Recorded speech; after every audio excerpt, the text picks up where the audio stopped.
Hello, good afternoon, everybody.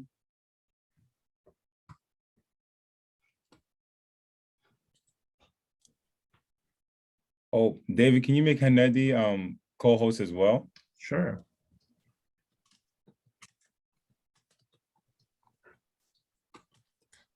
Hannedi, you should now be co-host. Thank you. Hello, everyone. Hello. So folks, if you guys can introduce yourself either in the chat or just they say out loud where you're from and what's your organization, that'd be great for everybody. What would you prefer? I'll start. I'm Mark Greenberg, Director of the Interfaith Assembly on Homelessness and Housing, and I'll call on Al David. Hi, everyone. I'm David Ng from AI, and I'm here to present today on Introduction to City Advocacy with a focus on the city budget. I'll pass it on over to Mark Greenberg. I just introduced myself, but I'll pass it back over to Bob Fultz-Morrison. I'm Robert Fultz-Morrison. I work with the Presbyterians throughout the city of New York and some of you on occasion as we interface with the needs of New York City. So I'm glad to be on. And I will turn to Benjamin and ask Benjamin to introduce himself. Hey, yeah, Benjamin Solitaire. I work with the Civic Engagement Commission and on participatory budgeting. And hey, Benjamin, how are you? I'm all right. How are you? How about Hannedi? Did I pronounce that right? Close. Hannedi Doda, Director for Community Partnerships. I'm actually at the Interfaith Center of New York, so I will be here providing a little bit of support behind the scenes, and I will pass it to my friend Lucy. Thanks, Hannedi. My name is Lucy Cummings. I am working at New York Interfaith Disaster Services. I'm the Senior Manager of Faith Sector Resilience, and I am a newcomer to New York, so I'm very keen to be trained in New York City advocacy and how the budget works.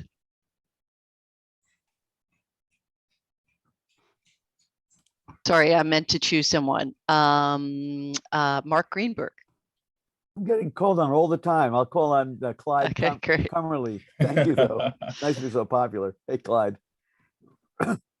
Hi, Mark. Thank you. I didn't really come in until this had started a minute or so. So anyway, I'm Clyde Coomer. My organization is Ecclesia Ministries of New York, and we have 3 congregations here in Manhattan. They're made up of people who are homeless or marginally housed, and I've been an advocate on social justice issues in the city for 40 years. And I know a fair amount about the budget, but you can always learn more about that tricky deal. And so, Susan.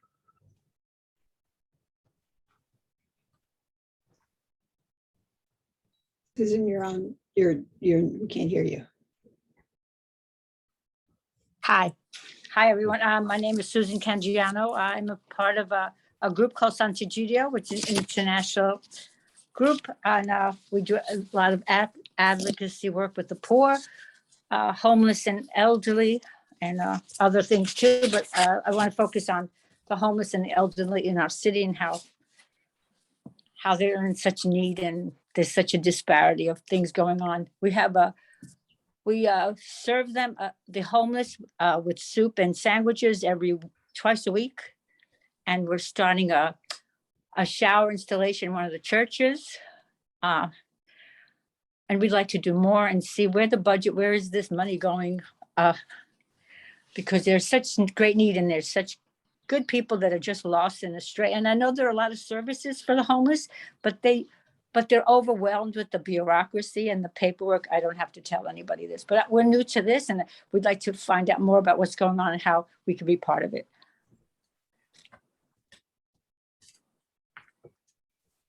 I don't know who else is here. Well, I just wanted to thank you everyone for briefly introducing yourself. We really appreciate it. My name is Mohammed Kava, and I'm the one of the main organizers for this event. I'm here with my coworker and my colleague Hanedi, and as well Dr. Reverend Blyer. And now I just pass the floor to Reverend Blyer to open the conversation. Thank you, everyone. Great, great. Should we just quickly finish, if you could just say your name and your affiliation, if you have not already introduced yourself. I'm going to ask that Reverend Yolanda Brown do that quickly. Hi, yes, good afternoon. I'm multitasking. Thank you so much for the invitation. Yes, my name is Reverend Yolanda Brown. I'm affiliated with the Mining's Quest Ministries, and we're equally concerned about the economic development state within the city, and we're looking closely to the budget and the budget items. Work also with Community Board 11, and I'm glad to be here. Thank you. Great. And Assad. Hi everyone, my name is Assad. I am with the Council on American and Islamic Relations, New York, here in New York, a civil rights Muslim-led civil rights organization based in New York City, and I'm really happy to be with you all here today. I don't know if there's any other prompt. Mushfika. Hi, my name is Mushfika. I'm the Muslim Women's Program Coordinator at the Muslim Community Network. We're a nonprofit in New York City, and excited to be here. Thank you. Thank you. And Aviva, thank you for introducing yourself in the chat. You understand work for the health department, and it's great that you're here. For, I think, Allison and Marion, we haven't heard from.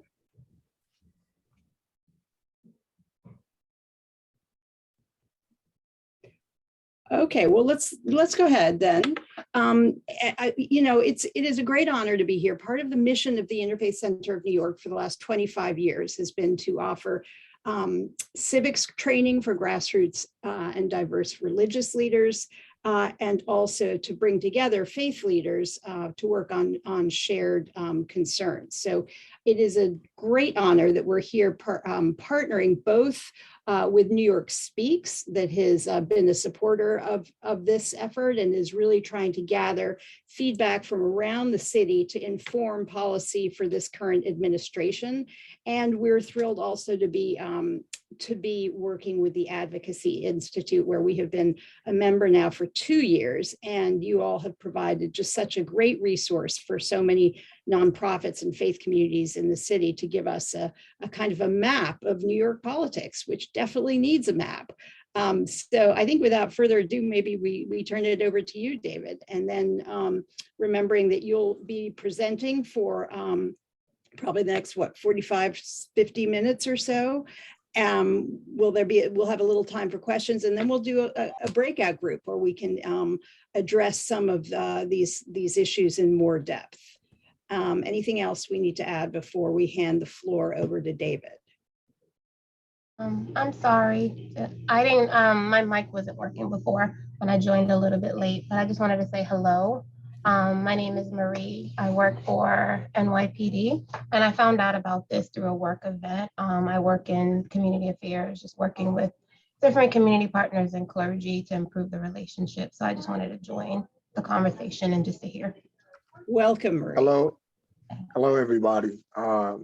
Likewise, I joined in maybe a little bit after, but my name is Pastor Danilo Archibald. I'm affiliated with the Church of God in Christ. I'm also a national officer with them throughout New York State. I'm also an appointee of the governor. We run STEM camps, food pantry programs, job training programs, things of that nature. I'm also a veteran, so I'm very much interested in the homeless and the veteran situation throughout New York City and all the 5 boroughs. God bless. Thank you and welcome. Hi, I'm sorry, one last person. My name is Kim Moore. Nice to meet everyone. I'm the director of the Care Cafe program, Wirtz-Wallace School of Social Work at Yeshiva University. Also a PhD student. My dissertation is currently on faith leaders and their implementation of health promotion activities at their institutions. And I'd love to be able to speak with you eventually as well. But looking forward to being here, and thank you for the invitation. Nice to meet you, Mohammed. Nice to meet you. Thank you.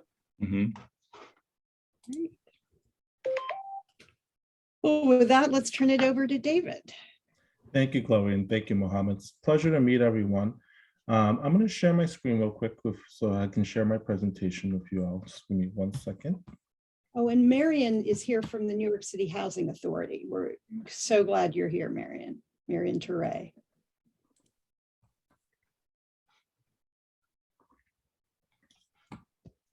All right, so yes, welcome, Marion and everyone. And if you haven't already introduced yourself, I encourage you to do so in the chat. Just put down your name, your pronoun, your organization or group that you're with. And then maybe, at the AIB, you always used to like to ask, what's the thing that's bringing you joy in these very challenging times?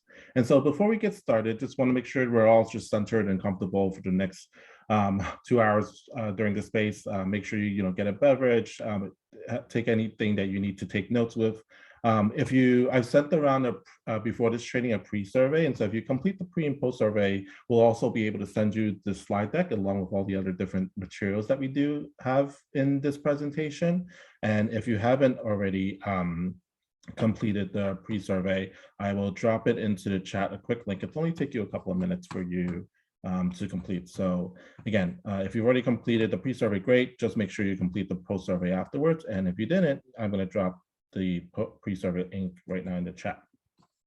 So a little bit about the Advocacy Institute. We're a organization that supports social justice organizations like the Interfaith Center of New York to help build advocacy skills, knowledge, and power that we all need to help shape government policies for a more just and equitable New York. And we do this by delivering trainings like these. We have different tools, different networks, and we help to develop leadership amongst our different organizations and community members. And so this is our small but mighty team. And we're a membership-based organization that is statewide with organizations all across New York State, from Buffalo and Western New York, through the Hudson Valley, not on Long Island, with the bulk of it being in New York City. And all our members are not just regionally diverse, but they're also issue diverse, working in issues like housing, criminal justice, economic development, education, and so forth. And so before we begin, it's a couple of agreements. This session is being recorded, so I want you all to let you know that this is being recorded sort of for the use of the Interfaith Center. It's not going to be shared publicly, but it will be just for the Interfaith Center and for you all folks to use. As we go through this training, I know some of you might be new to advocacy, but some of you are either working in government or have some experience in advocacy, and particularly around the New York City budget. So I invite you to share your questions, ideas, and strategies, and that if you do share, that you speak from your own experience and not to use any inside baseball or acronyms. So don't assume everyone just knows what you're talking about. And as you talk about either a specific legislation or policy, get a little bit of background and context. If you're talking about, for example, the Department of Education, don't just use DOE, spell it out for us. And again, while this is being recorded, we want to make sure that we do create a space where it is safe for us all to share and from our own experience so that we can learn from each other. And so, just respecting confidentiality of what's here stays here, and what's learned here leaves here. And then lastly, because we are all trying to learn and we want people to share, we just want to hope that you assume, that folks are having positive intent, but also just making sure you acknowledge and own your impact of whatever that may be. And so the purpose of this short session is to really share information on who some of these key players are in New York City, and especially in regards to the New York City budget process, and understanding sort of what role they play and what does that process look like. And so we'll be focusing, looking at relationship building. Here is just sort of a little helpful tool that we have at the Advocacy Institute called the Legislative Campaign Assessment Tracking Tool, where we take advocacy campaigns and break them down into different phases called win types. It's not just, these are not the only phases of a campaign, but these are sort of like the important ones that we at the Advocacy Institute sort of pulled out and outlined. And so the phase that we're looking at right now and looking at some of these key pairs are focusing on relationship building.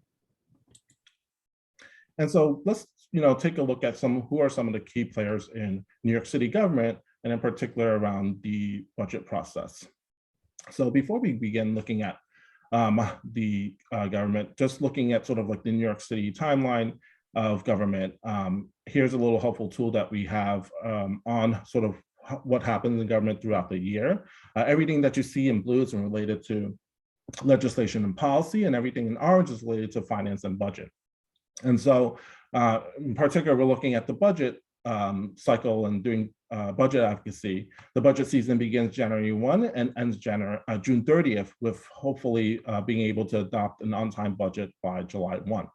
And so again, everything that's in a darker color is sort of where a lot of the activity happens on this calendar, and sort of where things are lighter color is where a lot of the preparation goes around it. And so just looking at the New York City budget, you know, how impactful it is, it's really quite a big phenomenon, right? It's a lot of money, it affects a lot of people and has a lot of people involved in it. And so this is also another really helpful tool that sort of maps out sort of the structure of government, in particular, the executive branch and the legislative branch of New York City, looking at sort of who's in the mayoral administration and who's in the city council very quickly. And so we'll dive into a little bit of who, you know, some of the folks that you just previously saw. And so first we'll begin with the mayor of New York City. The mayor is also referred to as the executive, and sometimes, you know, you'll hear people talking like about City Hall, and that's usually they're referring to the mayor. The mayor has the authority over infrastructure and operations of all city agencies and departments. The mayor has the power to hire and fire commissioners and agency heads. And they're a big driver of the budget process, right? They start the conversation around the budget, and we'll go into that once we talk about the budget process. And so they're really, really, really influential and powerful. And another big power that they have is they have veto power over city council legislation. And so the mayor is elected every 4 years and serves has a term limit of two terms. So our current mayor is Eric Adams. What do you know about Eric Adams? What is he like? Feel free to just, you know, unmute yourself or raise your hand or drop it into the chat. He's very, very vocal about nutrition and health. Mm-hmm. Yeah. Ex-police officer, is also abused by the police, and an ex-state senator. Mm-hmm. Mm-hmm. Yeah. Wonderful. He has been described as a living contradiction by the media. Mm-hmm. Okay. Yeah. Strong faith-based ties. Mm-hmm. He been borough president for Brooklyn, and Eric Adams was with the minority community for a long time, especially after 9/11. He was a stand-up with the Muslim community, and I'm one of the person get lots of benefit from his activism. Yeah. Wonderful. That's great to hear. Great. Any others? Okay, well, thank you all for sharing that. And then I see in the chat, supported at the ballot by both the working class and big real estate. Yeah. So yes, as some of you mentioned before, Mayor Eric Adams is formerly the Brooklyn Borough President and former police captain. During the primary election, he was seen as much more moderate than many of his competitors in the Democratic primary. When it came down to the election night on primary election night, you know, when votes were coming in, we saw that he really was a strong, had a lot of strong support in Brooklyn, Bronx, and Southeast Queens neighborhoods with many middle and working class Black and Latino New Yorkers. And so one thing to note that during his election is that he did spend a lot more on his campaign than you know, some of his opponents combined. And so you know, a lot of people really just looked at the sort of how he ran his campaign and sort of, you know, got from that sort of inclination of what his administration would look like. And so looking at Mayor Eric Adams, you know, who are some people that are really close to him? Here's some are, you know, the people that have either, you know, worked for him or are around in the circle. And if there's any sort of like names that you recognize, then these are really going to be really helpful people for you to continue building relationships with in order to like reach the mayor. And so in addition to the mayor, there are also deputy mayors, and deputy mayors are appointed by the mayor to oversee different city agencies and operation. They help to advise the mayor on different policy issues and can be really instrumental in like the implementation process of policy legislation and then legislation. But ultimately, sort of deputy mayors, because they are appointed by the mayor, they really do sort of what the mayor wants. And in building relationships with deputy mayors, it's really helpful to sort of like, do some research around their backgrounds, and sort of where they've been and sort of what policies or things they've championed in the past in those previous positions to help really guide you in understanding sort of like also what does the mayor, or, in this case, Eric Adams, really care about and is concerned about. So here's a look at some of the deputy mayors in the current administration. Some of you might have worked with some of these folks. Again, they all oversee like different agencies and different portfolios within the administration. So in addition to deputy mayors, we also have different agencies within the executive branch. And it's really important to build relationships with these agencies because they are the ones who are really helping to help craft sort of legislation or craft sort of like budget asks and spending.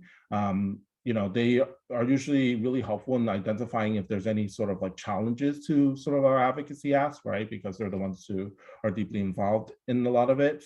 And, if you, for example, have a program or a piece of legislation, or even just, a budget ask that needs to be implemented, they're going to be sort of really important to helping you collaborate and rolling those things out. And agencies are just overall really important because at the end of the day, all the advocacy that we're doing is really to change their behavior, right? Whether it's through budget or through policy.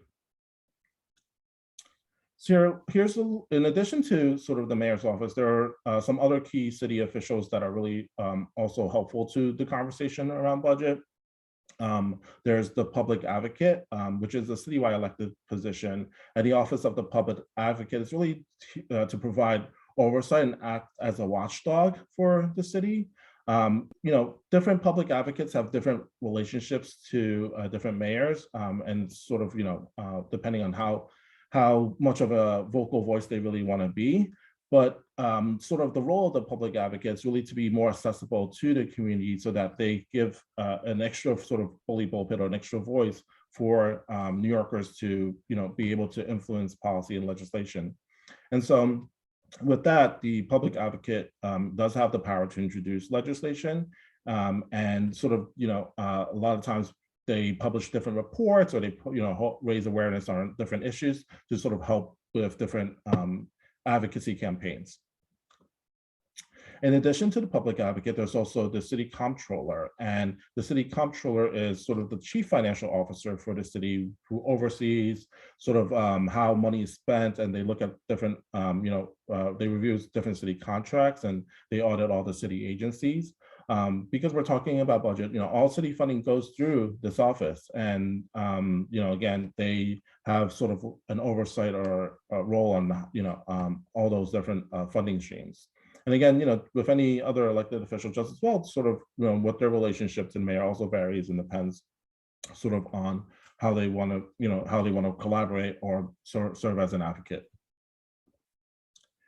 There are also borough presidents for each of the 5 boroughs, and you can see, their faces here. And borough presidents are important because, they control around 5% of the city's budget to help fund local initiatives, groups, and projects. They have they have an advisory role in like land use decision and annual city budget process as well. And so, that's another reason why it's really helpful sometimes if you want to build relationships with borough presidents, they can be sort of an advocate in that way for you in the budget. Other powers that they have is being able to appoint community board members, New York City Planning Commission, and New York City Panel for Education and Policy. And so all these city-wide elected officials, from the public advocate to the city comptroller to the borough presidents, they're elected every 4 years, and they serve up to 2 consecutive terms. Any questions about sort of those folks? I have a question. You, in your description, said that the agencies craft bills. My experience has been that it's more likely that bills are crafted by individual members of the council. So, yeah. So what I was saying is agencies have the ability to be helpful in crafting of bills, right? Of like in sort of implementations of bills after they've passed. It's helpful to reach out to agencies as you as advocates are drafting legislation. So let's just say you wanted to propose a bill for a council member to sponsor in the city council, let's just say, right? Like, again, one thing I'd say, this session is focused on the budget and we don't talk about how a bill becomes a law, but at AI, we do a training on the legislative process and how a bill becomes a law. And while technically, city council members are the ones who, our legislators are the ones who, sponsors legislations and officially proposes it, you can come up to them as individual citizens with ideas, right? Like, oh, I, want to see a legislation pass around, making sure there's more support for homeless individuals, or for, I want to change some housing codes or whatever that may be, right? And so you have that idea. And so we as individuals of the public can come up with those ideas. And as advocates working in coalitions and campaigns, we can come up with those ideas. And I think what's helpful is if you have relationships with different agencies before you, as you're coming up with this idea, like check with that agency, like, I know you do this work day in and day out, want to get your feedback, right? And so you can get them involved in that way. What I didn't say and didn't mean to say is that like they're the ones actually writing the legislation, putting it into sponsorship and putting bill numbers to it. That's not what I meant. Okay. My experience is that they are more likely to be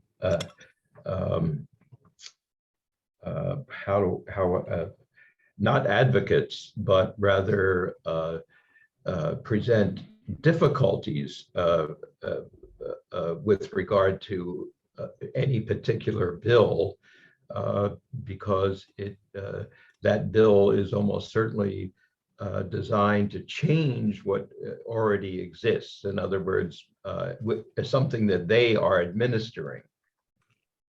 That's one experience you could definitely have for sure. And I would say, I work with a lot of organizations that have a different experience who are like, oh no, that's really a great idea. Like we want to be supportive of that budget ask or something, like, because that will be more money or more resources for us to do something. And so, yeah, you're definitely right. There are definitely experiences like that. And then there's definitely experiences where they can be more collaborative, right? And like, I think with any relationship there, there's, it's not like that one agency will have all adversarial relationships with the public, right? It depends on sort of the issue and what you're asking for. So yeah, very true. And it depends.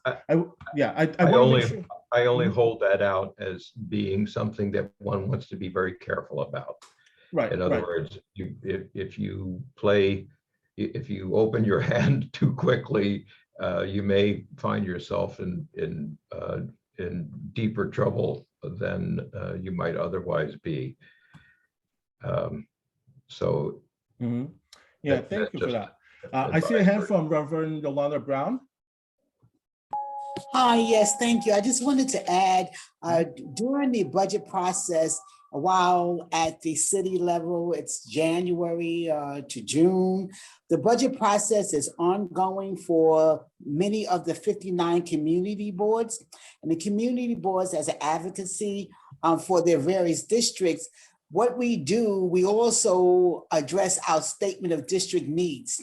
And those statement of district needs are then informing the various agencies with the hope that they will also see the merits of our ask and begin to advocate for that being included in the budget. So that's a very critical part that begins in June. So, and it's a year process for every month.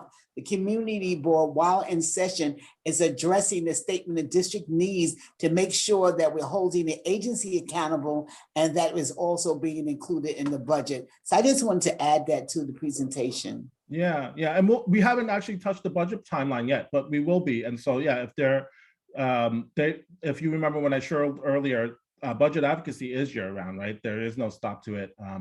There's just preparation time versus sort of like that's January to June is when they're in session. But we as advocates need to do advocacy year-round. There really isn't any time, any stop time.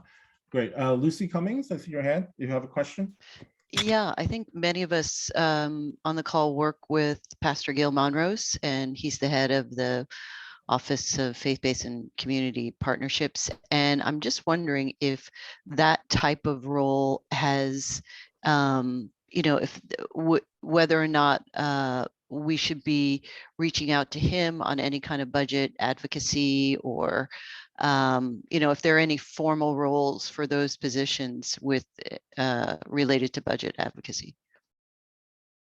Yeah, I mean, of course, if you have any relationship with sort of anyone who can sort of get to the administration, of course, everyone can be an advocate, right? We all have advocacy roles. It's just depending on sort of like, where you are and who you can speak with too. And I think, when you think about any campaign, we at AI don't say like, there's no cookie cutter sort of response to advocacy. Like, here's the key to success to advocacy, right? Like, it really does depend sort of like on what you're working with, what the landscape looks like, who you have relationship with, what's the political climate around it, what's the financial climate and economic situation, right? If you're doing budget advocacy. So, I also just want to look to like, Chloe and Mohammed and Hanadi, who, work at Interfaith, who sort of work with all of you and leading some of this advocacy work to also, share and discuss sort of what, I think you all have a breakout session later to talk more specifically about strategy and what that looks like. Awesome. Any other questions? Okay, well, if you do have any, just feel free to also just put them into the chat and we'll make sure we get to them. And so we just merely looked at the administration and some of the folks in citywide elected offices. Next, we're going to look a little bit at the New York City Council. There are 51 council members across the different 5 boroughs, representing the 8.8 million residents of the city. Here's a look at some of the city council members. We've sort of grouped them into the 5 boroughs, and at the bottom you see a legend that sort of like shows everyone who's in blue as a Democrat, everyone who's in red is a Republican, and we've sort of done also shades of blue to sort of just show you the racial and ethnic diversity of Democrats in the city council. There aren't shades of red, and it's not because we didn't want to break them down, but there is no breakdown. All the Republican council members are whites, and so we have a lot of different new faces. This is a brand new council that came in, and it's also a very historical council with the greatest record number of diversity in terms of women, and also different minorities and religious diversity as well. And so the responsibilities of this city council is to pass laws that impact how agencies act, and sort of what services and programs they provide. They also have oversight powers over city agencies, holding them accountable to making sure that they are sort of implementing the laws properly. In addition, they have discretion over land use decisions, but most importantly, while you are all focused on is around like the budgeting, right? And so they allocate funds directly through discretionary dollars, and then they also are one of the big negotiating forces with the mayor around the city budget. And so Adrian Adams is the speaker. Sorry, hold on a second.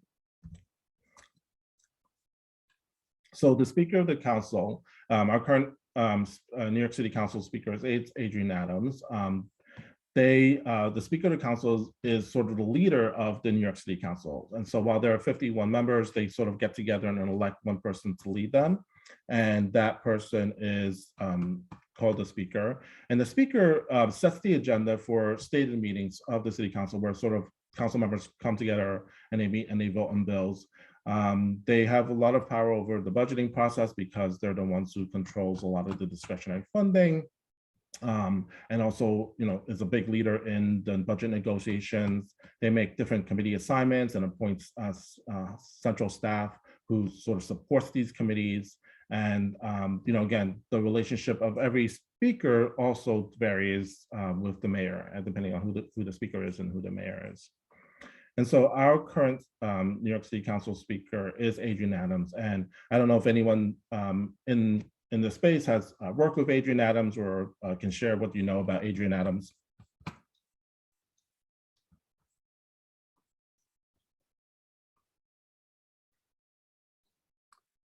I was at a press conference where she led last week on homelessness and housing, and I've also heard her on radio. And my sense is she's a very sincere leader, very engaged in the community. I'm very pleased and inspired by her, as well as the deputy speaker, who was herself formerly homeless, actually twice, lived in a homeless shelter as a child and also as an adult when the father of her children was murdered, and she ended up back in the shelter. So I'm feeling a great amount of empathy, particularly with regard to homelessness and housing at the city council leadership. Yeah. Kennedy? Yeah, I met her a couple of weeks back when I sat on a panel for her district office in Southeast Queens on gun violence and how faith communities can respond. Something that I learned about her was that she is one of the co-founders of Life Camp with Erica Ford, and which is doing massive work around our city, tackling as a cure violence organization. She's deeply rooted within the community, and one of her major goals is tackling this issue around our city. So she came off first meeting. She seemed super fantastic, and I look forward to seeing what she's gonna offer our city and see how she's gonna help make our city better. Awesome. Great. Any others? I see in the chat from Benjamin, she is a PB supporter. Her district does PB, and PB, I assume, is referring to participatory budgeting. Benjamin? Yes, sorry, I used an acronym. You said not to do that. Yes. So participatory budgeting, and we'll talk about that in a little bit. So thank you, Benjamin. Awesome, wonderful. Thank you all for sharing that. Okay. So yes, Speaker Adrienne Adams was elected in 2017 to the New York City Council for District 28. She had previously served as the public safety chair, but in her voting record, she didn't vote to defund the police and voted against the right to know. And in sort of prior, her sort of stance on solitary confinement wasn't very clear. But she did endorse Eric Adams for mayor when he was running for mayor. And she historically, she's our first Black speaker and first speaker since 2001 that's not from Manhattan. So that's definitely like a major shift in power also within the New York City Council. And she sort of leads with this mantra of like, listen first and speak later. In addition to the city council speaker, there are other sort of very important key leadership posts within the New York City Council, and you can see them here, including the deputy speaker, the majority leader, the majority whip, and then the minority leader. The city council is organized into different ways. There are different caucuses, and a lot of these caucuses sort of represent either key demographic communities or specific issues that they want to focus on. And so here you see a list of some of them, and you'll also see some of the co-chairs for some of these caucuses. In addition to caucuses, this city council is also organized into different borough delegations based on the boroughs they're from. And so there's one delegation from each of the 5 boroughs, and they sort of have discretionary pots of funding that they control for just the borough delegations themselves. And so here's a look at who some of the co-chairs and the chair of each of the borough delegations across the city. And then in the city council, there's also a special group of council members that come together known as the budget negotiation team. And sometimes you'll hear it referred to in short as BNT. And they really are important in hashing out sort of the budget. They're at the table and usually the one with the most, influence in figuring out sort of, all the pieces of the budget, especially in the final stages. The council speaker chooses who they are. And, they really think about sort of like what are different priorities of all the different council members and all the different delegations and all the different caucuses, and, coming together with what sort of that final budget is. Sort of, who gets chosen, how, and when they meet aren't really sort of public information, right? And so at AI, we keep a list of the budget negotiation team, and you really do have to sort of like ask around sort of like how they're operating and when they're meeting and trying to get intel on them. So here's the list of the different council members that are part of this budget negotiation team, and we've broken it down by council members. Brooklyn, Queens has really, a lot of members on them, with Queens having the most, I believe. And it just shows that, Adrienne Adams is the council speaker and comes from Queens. So, usually that's sort of like where there's a shift in power there. In addition to those folks, the budget negotiating team, here are some other key players in sort of the budget negotiation process. You have those in the administration, such as the first deputy mayor and also the budget director of the Office of Management and Budget. And then in the New York City Council side, there's also the chair of the Finance Committee and also the chief financial officer of the City Council Finance Division as well. So in addition to legislators, it's also important to just build relationships with different staff members that work for the City Council. And so there's two types of staff that work in City Council: personal staff and central staff. Personal staff are individuals who work for a specific council member, and they usually have specialized roles that focus either on policy or constituent services, for example. Central staff are those who report to the City Council speaker, and they work within specific divisions or offices in the council, or for some of the caucuses or committees that I spoke about earlier. And they can be policy, legal counsel, budget and finance staff, and they really help to draft and negotiate a lot of the bills and sort of like help with operating how the City Council runs its day-to-day. It's really important to build with staff because while they might be your secondary target today, they might become your primary target in the future, right? A lot of different people who work for council members or just work in government or legislators, either run for office or like gain a work, get appointed within the administration to serve in various posts.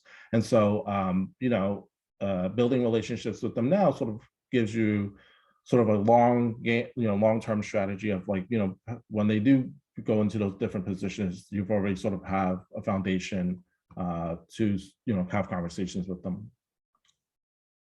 Any questions around the New York City Council?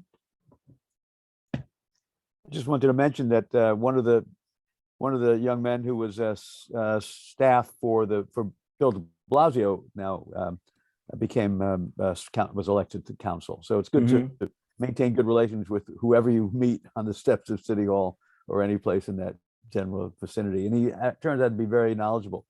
So yeah, absolutely. You never know where people are going to go. Yeah, absolutely. Absolutely. Yeah. Any other questions? Yeah, I do have one.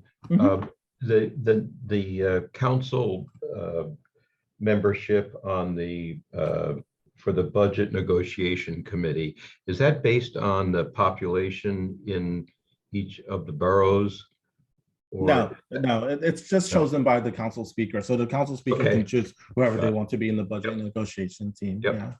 Thank you. Yeah, you're welcome. Any other questions? Okay.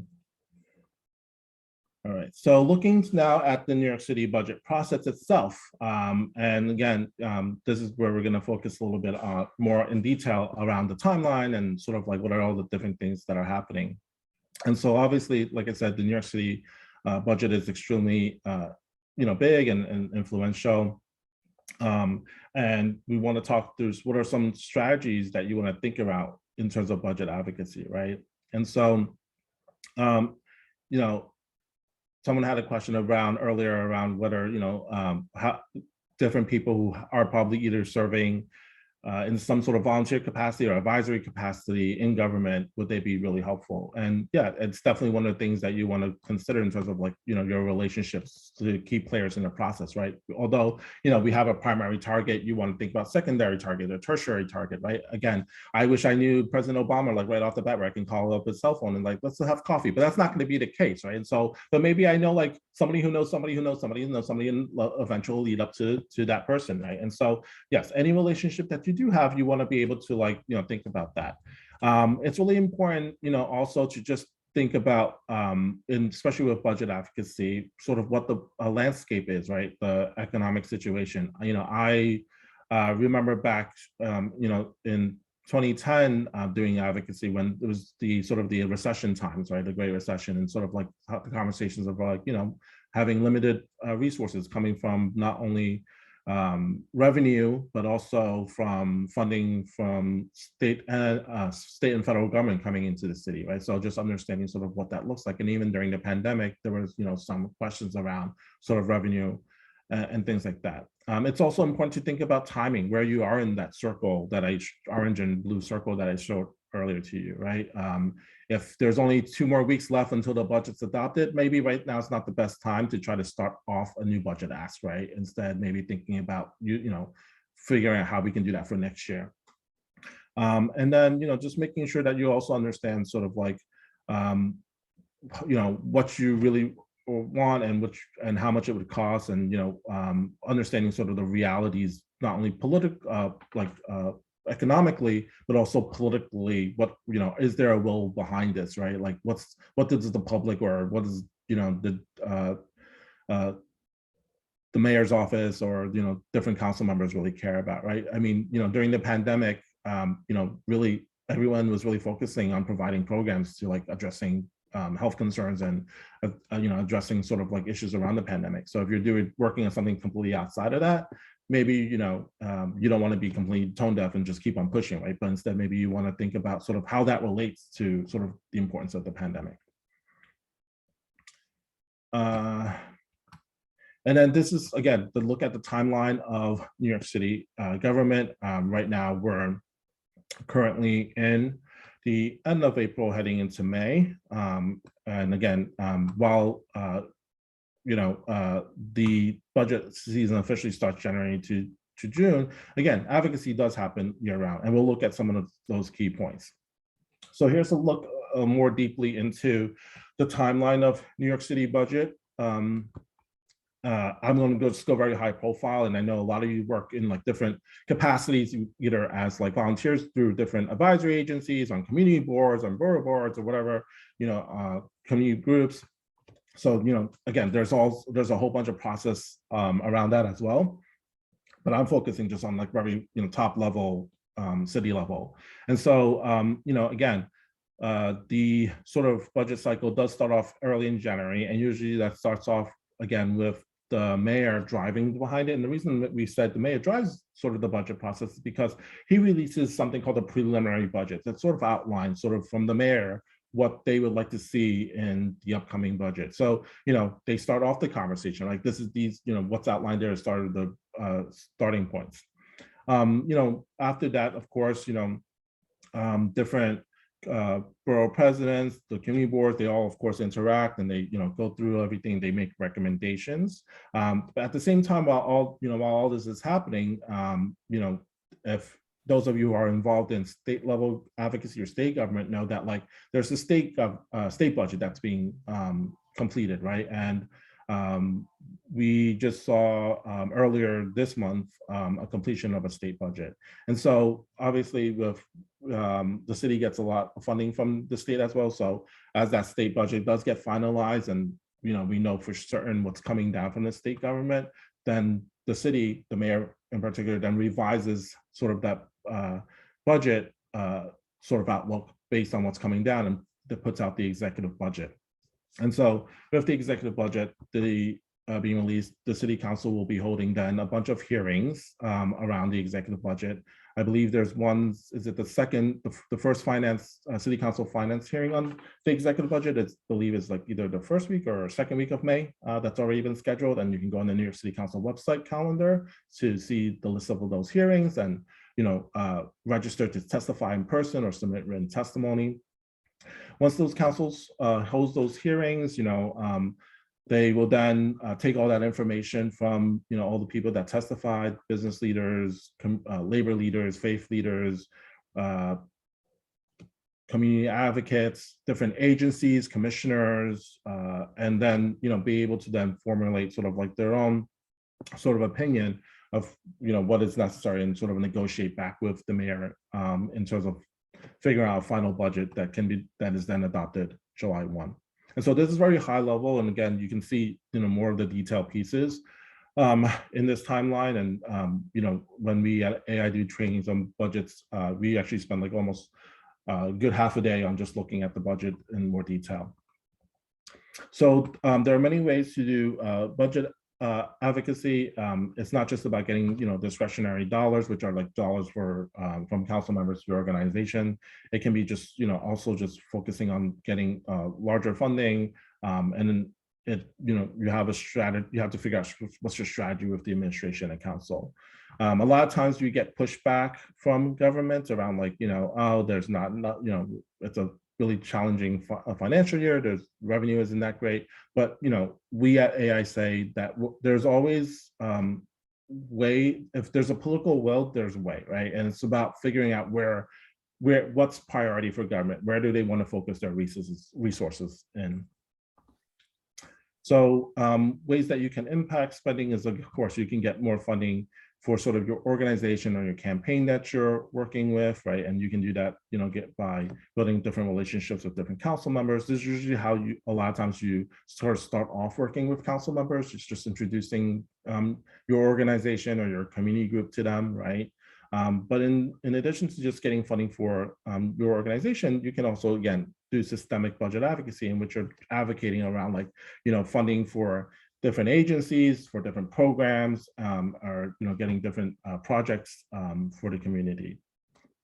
And so, again, it's really important to understand sort of where you want the city of New York to focus sort of their resources, right? Because we want to make sure that all the resources are going to programs and to communities that we care about. We want to make sure that like when we do advocacy, we're really making sure policymakers understand the importance of the issues we're talking about and the communities that we represent. And so there are different ways for folks to get funding from city government. One of it's through requests for proposals, and this is done through different city agencies. And some of if you work for a nonprofit, for example, you can apply for different funding with city agencies. You can also work with the city to create sort of new RFP processes as well, to like create new programs for funding. There's also capital funding, expense funding, and capital funding refers to things that are like infrastructure, a lot of technology stuff, for example, is in there as well.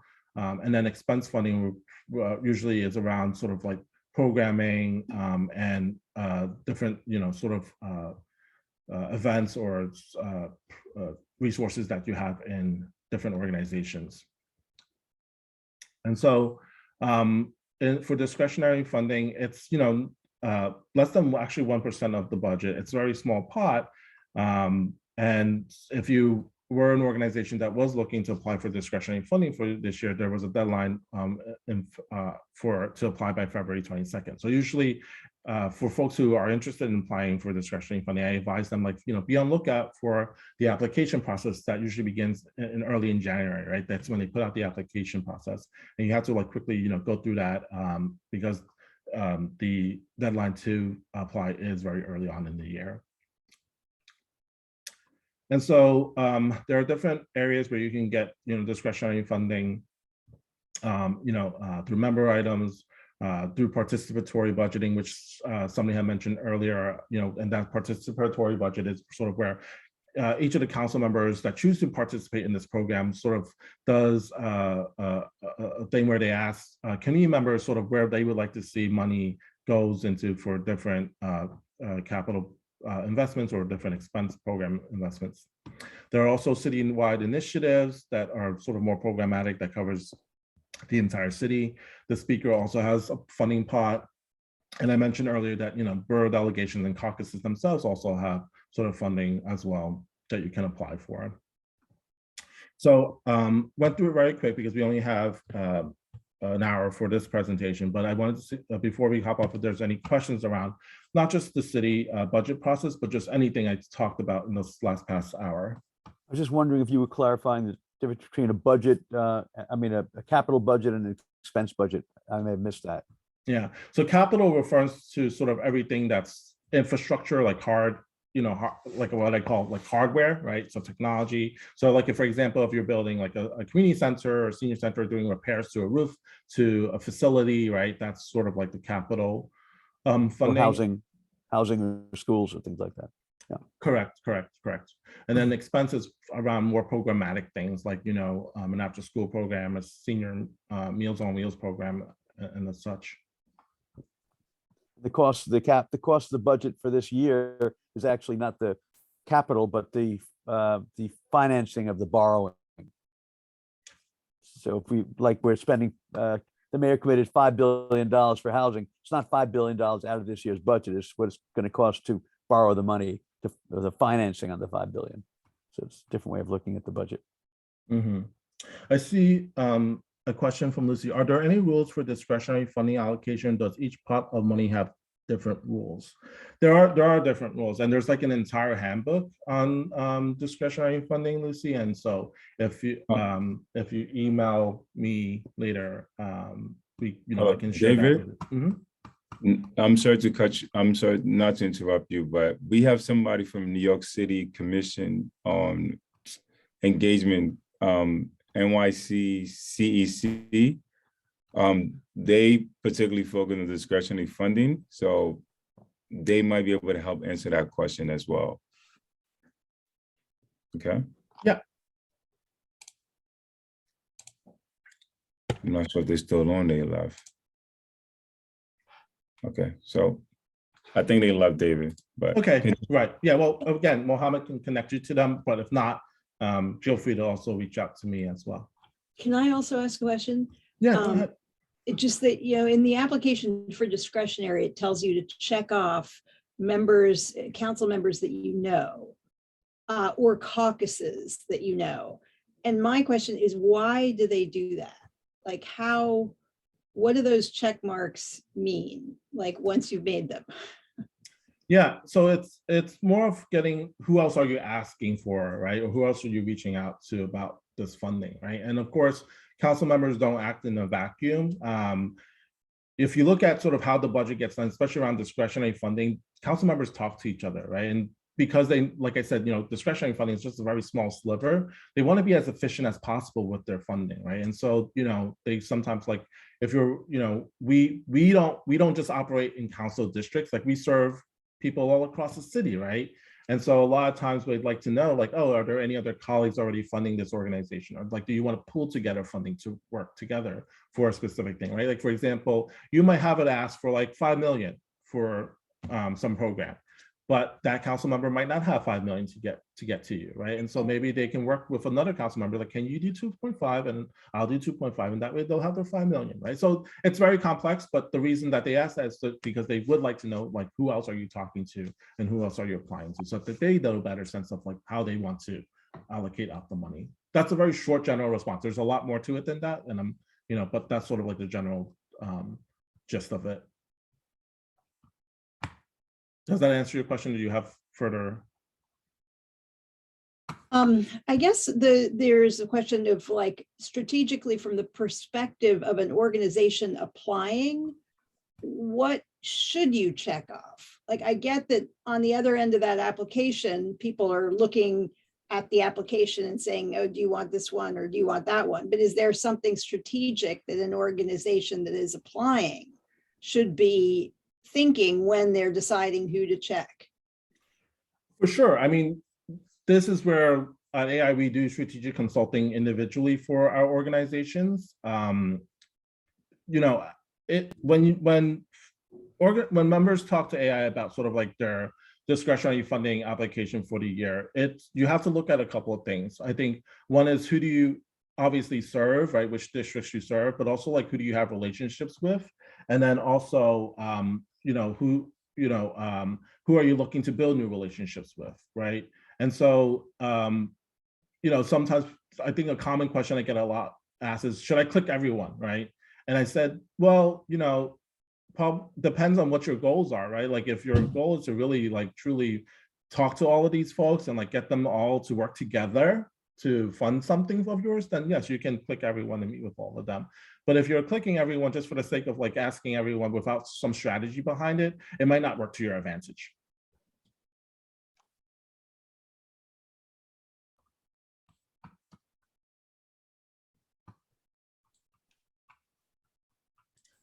Any other questions?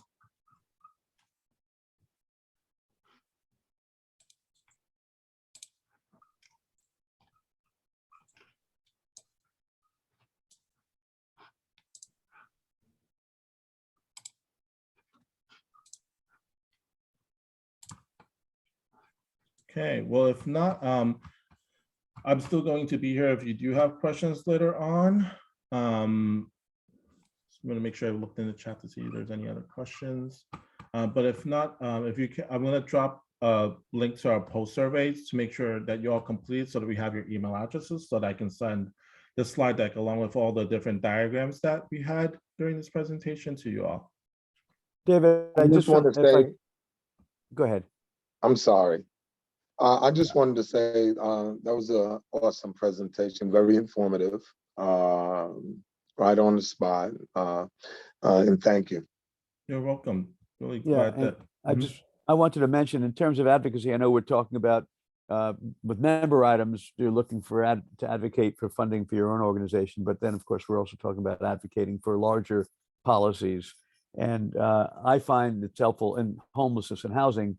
I find it's helpful to work with large coalitions that know more about the work than I do, and to be supportive of their efforts. So that, for example, we work with the New York Housing Conference, who's put together a very impressive campaign, meeting with virtually every council member with their proposal, met with every mayoral candidate, and in particular proposing $4 billion in capital funding, which the city council adopted, and now the mayor has virtually adopted it. He's changed his budget, his initial budget to adapt to that. So I think it's really helpful to work with groups of folks who really have their act together, who can really put the numbers down and then be supportive of that, and that learn from the process. But it was great that everything that the council was saying last Wednesday was all out of the New York Housing Conference proposal. You're absolutely right, Mark. And again, we can all do advocacy as individuals, but it's much more powerful in coalition with other folks. And again, to Mark's point, like, that's why, whenever we talk to folks about doing advocacy, it's like, find an organization first, right? First, find an organization or a group like the Interfaith Center, right? And then once you're there, like, work with other groups, right? Again, the most important thing is to show that you're working on stuff that is truly citywide, right? Not just to your own, neighborhood. I'm from Bensonhurst, not just Bensonhurst, right? Or Sunset Park, or Pelham Bay, or Ozone Park, right? It's just truly citywide, so that they know that it's really important to the city. Great. And Kimberly? Hi, David. Excuse me. Thank you so much for this presentation. It was really, really great. I just had a quick question for you. Excuse me. Is there a place that we could go, maybe a very, very small organization, or someone just thinking about how to begin to start budget planning or to request budget money? Is there like a little toolkit or a one-pager or something that could help a small organization or a small little storefront church that wants to get started? to help them with that planning and thinking through these details and maybe being able to kind of like answer some key questions to respond appropriately. Is there something like that available? Yeah, I know, like Mohammed mentioned, there was someone else on this call who could be helpful around sort of like the discretionary funding process. I know that there are many other organizations out there that do work in conjunction with the New York City Council Finance Division to hold community forums before participatory budgeting begins. So that usually it's around the January, February time period that they hold these webinars of like, like if you're applying to discretionary funding, like what do you need to know and what are the technical things around it. So there are definitely some of those things out there. And I would say that, of course, there's the Advocacy Institute. We're here to help as well. And so, either Mojave can provide some resources from that person that was previously on there, but if not, again, feel free to reach out also to me after this. Oh, that's great. Thank you for that. Yeah, you're welcome. Any other final questions? And I would just like to add to Kimberly's suggestion. I can connect you to the New York City Commission of Civic Engagement Commission. Sorry, they particularly focus on discretionary funding. I'll connect you to them after this call. Thank you. You're welcome. Awesome. Thanks, Mohammed. Any other questions before I hand it back to Chloe and Mohammed and Hanadi?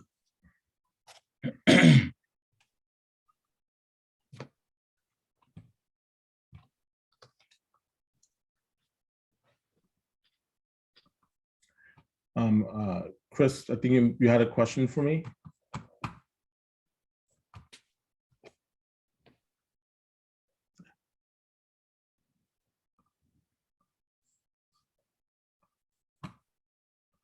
Okay. All right, Mohammed, I hand it back to you. Wait, there's a quick question by Reverend Yolanda Brown. Sorry, she just put her hand up. Oh no, sorry. I just wanted to, as a comment, thank you so much for the session. It was very informative.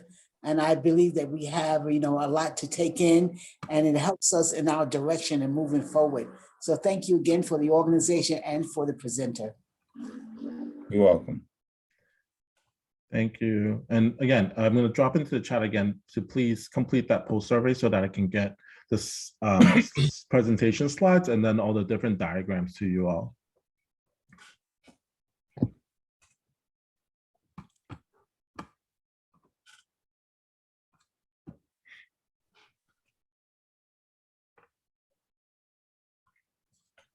I just wanted to reiterate that it was a great meeting. I learned a lot and I appreciate it. And if I can get that link that Kimberly asked for, I'd appreciate it too, because I kind of feel like a new person, learning all this stuff is immense. So thanks again. You're welcome, Susan. Thank you.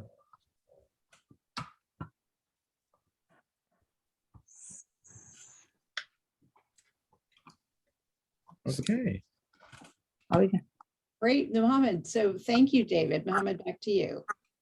So thank you so much, David. Thank you so much, Chloe. So now we're going to break out to our breakout room. We're going to try to, since it's like what, 20 of us at the moment, we would like to break this group into 3. I guess, David, if you can help us break us up into 3 groups. And that way that we can ask some specific questions and see how we can come back as a group to talk more. What are some of the highlight that we discussed in our breakout session? Hey. Anything you'd like to add on, Hanedi and Chloe? Yeah, I just wanted to ask if you can just put the questions in the chat so people know ahead of time what we're about to discuss. Thank you. I know that you're about to do that. Thank you. Okay. Give me a second. I'll do that right now.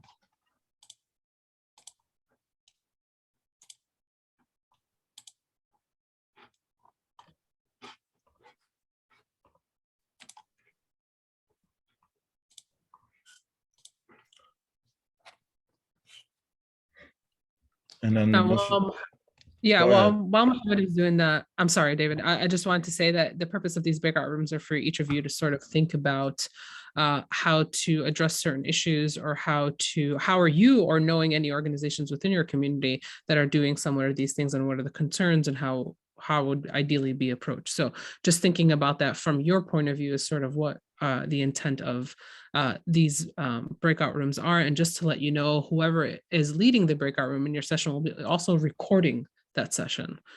just to give you a heads up. Thank you. Sorry, David, go ahead. No, go ahead, then. Thank you, Andy. And then Mohammed, I've created a breakout room. So each an interfaith staff will be in each of the rooms. And so after you drop into the chat the questions, please let me know and I can send you all into the breakout rooms.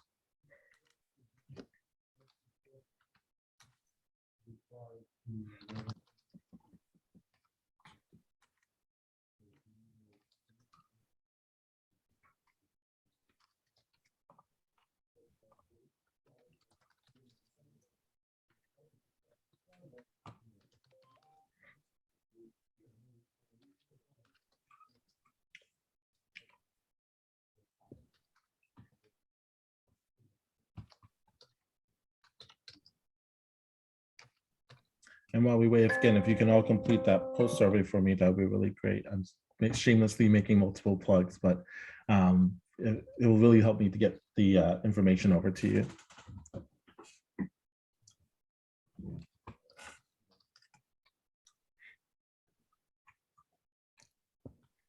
Some of the questions are being put in the chat. So if you guys can just take a look at the chat, read them, just start thinking about this while we are about to go into our rooms. I have a question. Where is the survey? Oh, it is a link. David's putting a link in the chat and I will copy it right now. Okay, I see it. Yep. Now. Yeah, I see it. Thank you.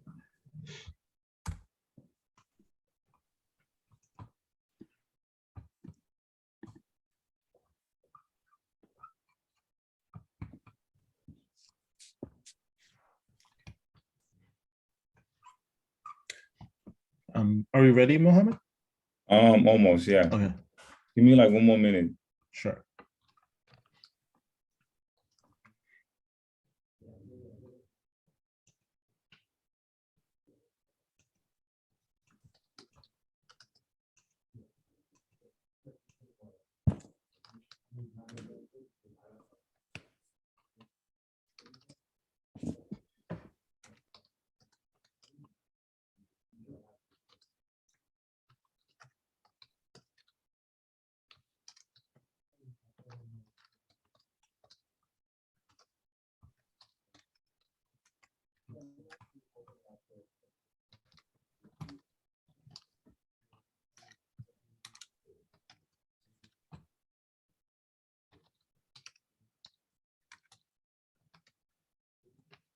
Okay. Okay. Awesome. All right. So I'll put all those questions in the chat and then we'll put you now all into breakout rooms. And again, there will be an interfaith team member in each of your rooms. So if you have any questions, feel free to let them know.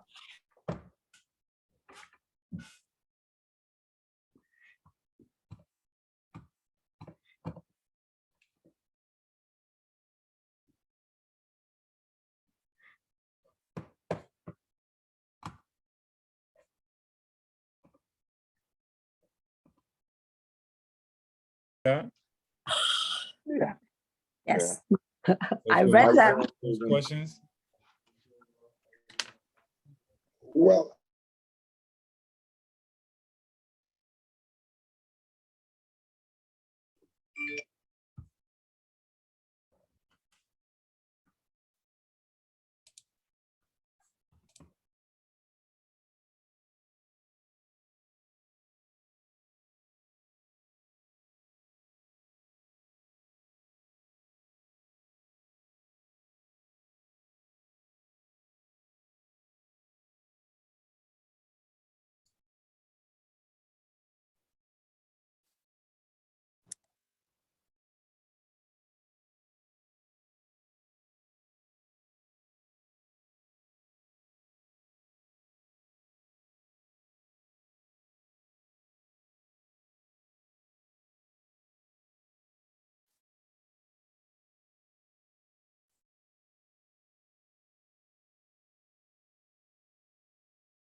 are we the only ones back so far, David?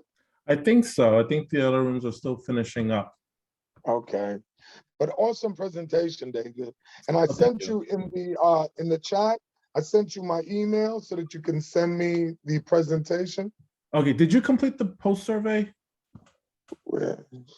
You send it in the chat? Yeah, I'll put it again right now because if you do that, then we can make sure we can make sure we get it. Let me do that right now then. Sure, yeah. Here we go. It's just in the chat, and then yeah, it'll take just a minute or two.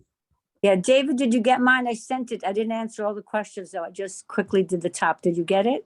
Did you put your email address in the post survey when you did it? Yes. Okay, yeah, then we should have it. Okay, great presentation. I learned so much about how the city works. I did. I'm glad. Yeah, our group is coming in right now. It should be coming.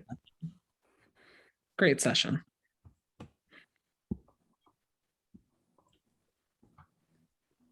Great.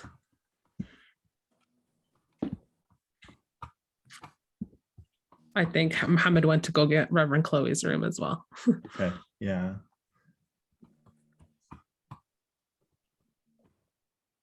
David, how long have you been doing this? How long has the organization been in existence?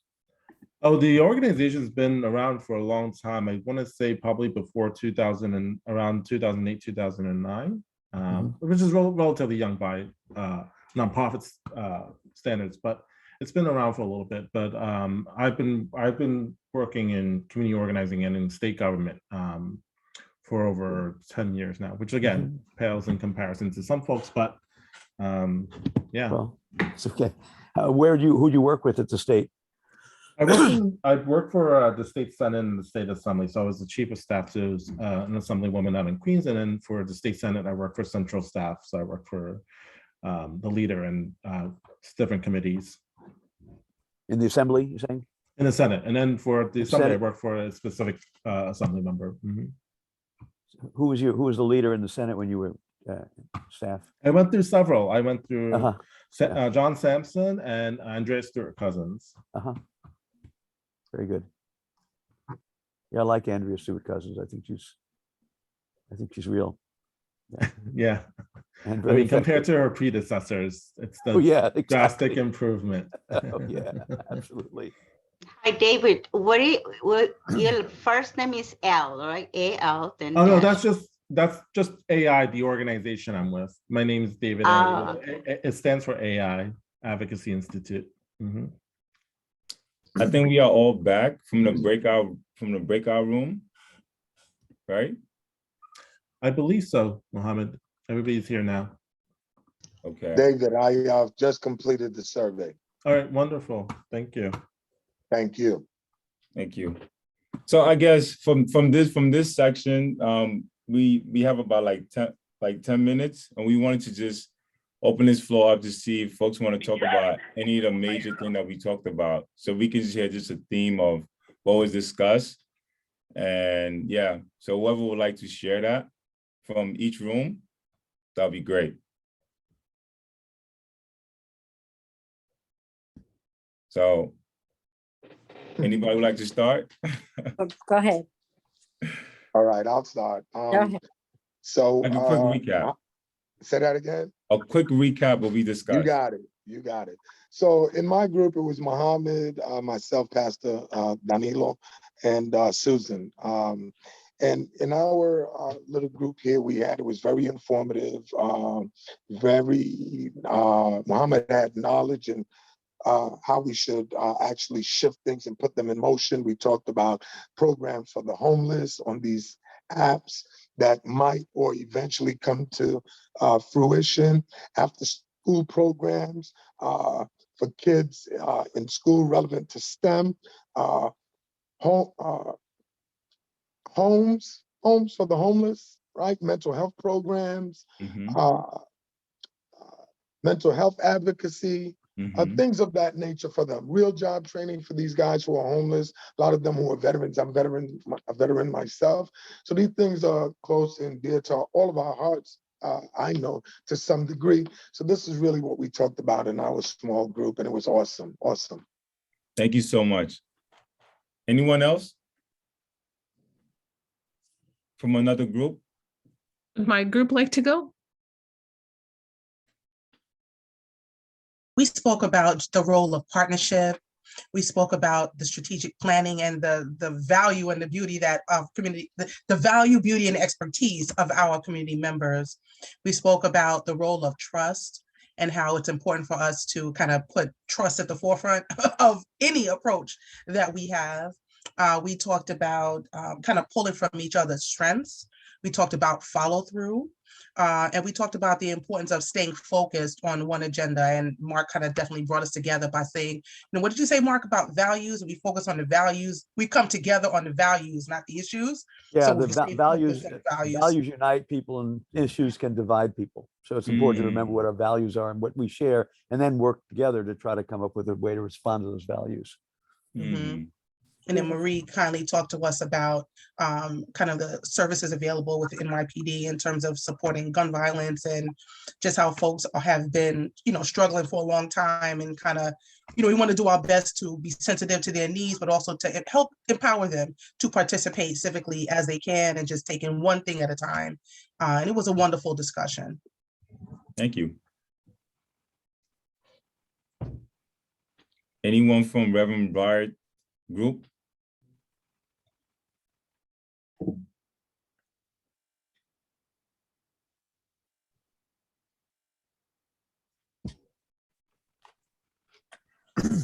There's no way you guys didn't discuss anything.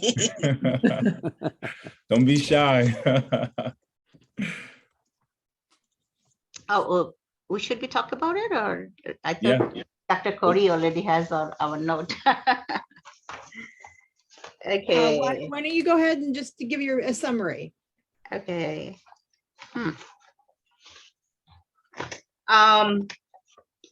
We talk about the homeless housing crisis, number one, and we all agree with that.